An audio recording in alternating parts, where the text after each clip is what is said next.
I used to be like really addicted to Coke.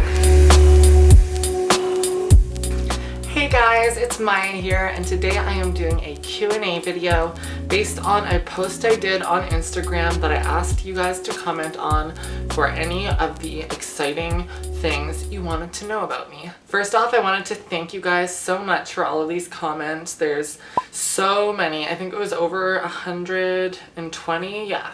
So that's so amazing. I want to thank you so much. I'm just loading them all up. I'm going to try to answer as many as I can, and I'm just going to skim over them. So first off, do you have a diet or exercise? If so, what is it? So my diet isn't really so much a diet as it is a lifestyle. If you've seen any of my vegan videos, I've recently made the transition from going from vegetarian to vegan. And that's kind of in my new lifestyle. It's made me so much happier in a lot of ways, just on like a base level of having more energy and just ethically knowing that I'm not contributing to this huge monster truck of a corporation machine, whatever you want to call it, that's like polluting our earth with all of the animal shit going on. You know what I mean? You can do all the research. I've watched a lot of videos on it.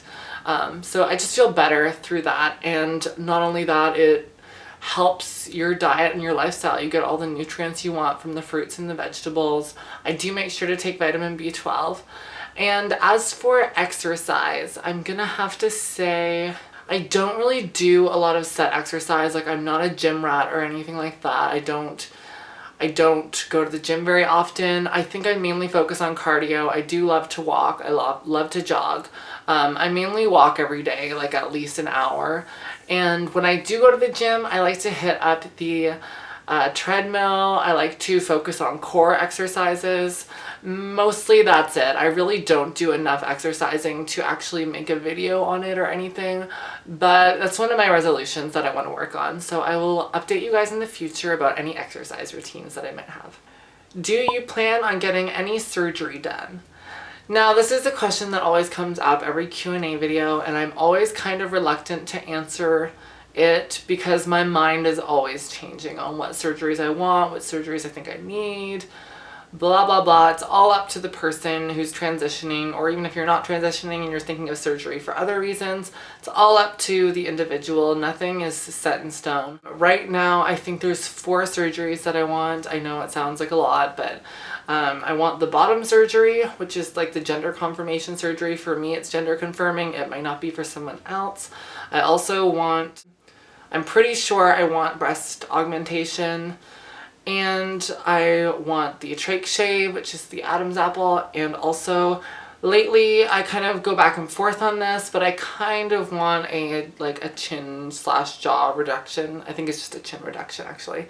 It's something that just occasionally bothers me. Some days I'm like, I don't care, I love my face, I love everything, blah blah blah. Other days I notice it. I notice it in pictures, or I notice it in like my reflection or something.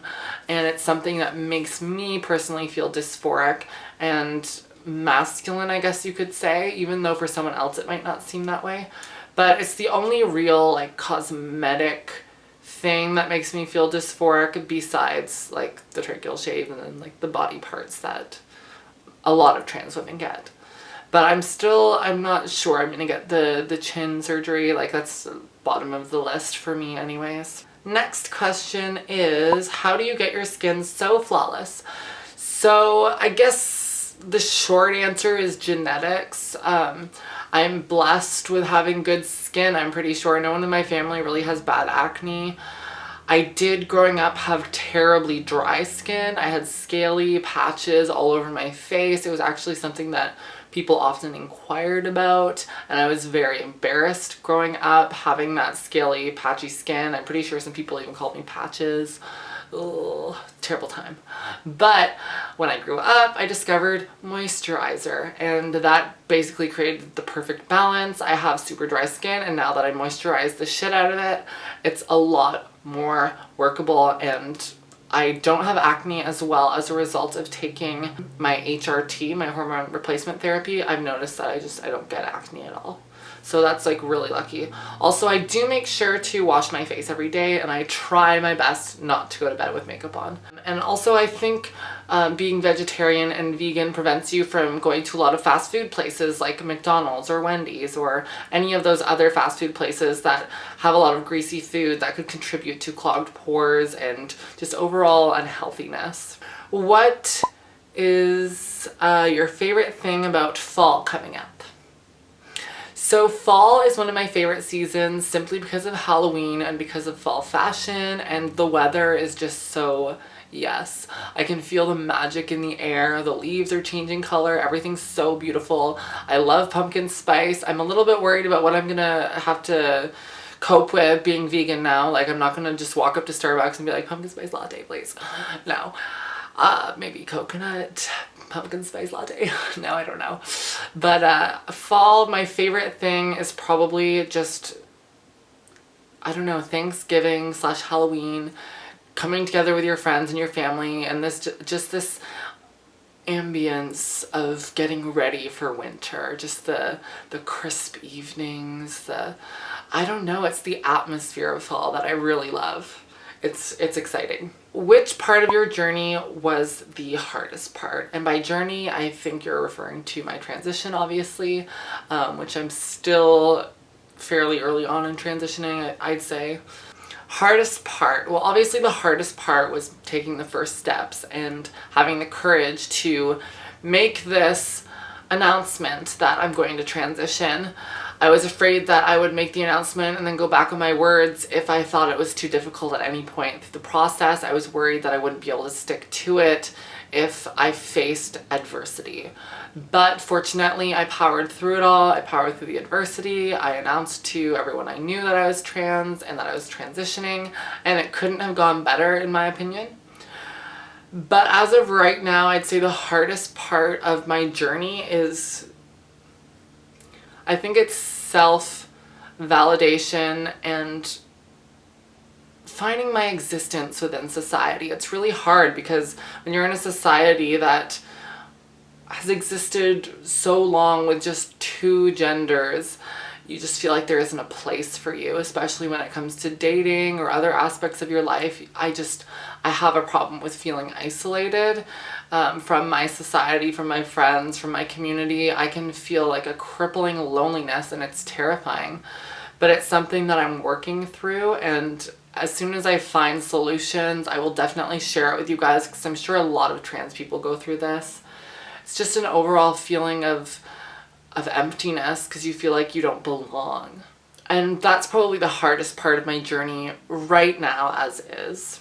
But of course I have wonderful friends and family that help me feel amazing most of the time. And if I didn't have them, I don't know where I would be right now. So I'm so thankful for that. What do you look for in a movie? Like favorite tropes or shots or genre?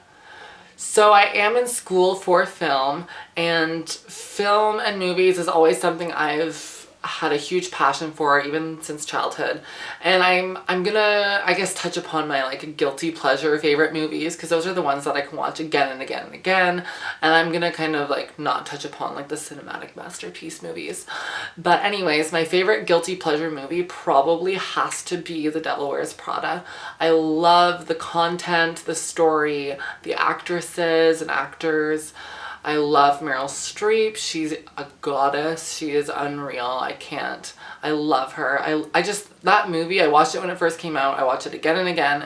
I never fail to laugh. It's amazing. It's one of my favorites. And I'm not sure necessarily what makes it one of my favorites, but I think it's just the timeless lines and phrases. It's kind of like Mean Girls, how it transcends just that generation because of the humor and the truth that's within it. So I love it.